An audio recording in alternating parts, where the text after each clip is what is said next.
We're going to break it out and convert the application to microservices. Welcome to the video setting up an account with mLab for the DaaS. DaaS stands for Database as a Service. This is part of the Building Microservices from Scratch course. All right, so let's go ahead and hop right in there. We're going to go ahead and open up a new browser window. All right, so let's go ahead on over to mlab.com. Okay, this is where we're going to sign up. Okay, so we'll go ahead and put in our email address. And it's as simple as that to sign up. Give it an email, first name, last name, password. Click Create Account. Okay, it'll come to this point right here. It'll say MongoDB Atlas, almost done to finish creating your MongoDB Atlas account.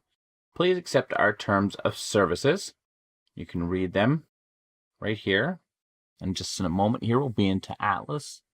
MongoDB Atlas. It's loading us up here. So you could set up different areas. You could do it in Virginia, Ohio, Oregon.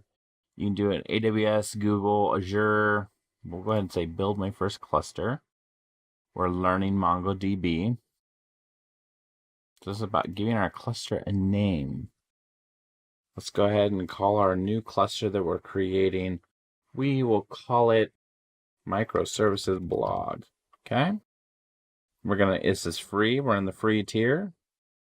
We could go ahead and I am going to use Oregon on AWS. Microservices blog, create cluster. Yes, stick with the free tier. All right, now it says our cluster is being created. So we'll go ahead and we'll let that be there. It's creating our cluster. From there, we're going to build out our application and we'll start to build in different collections inside of our cluster. It's very similar to the collections that were inside of our monolithic app from the previous section, but this time we're going to be hitting this through an SDK using an Express server. All right,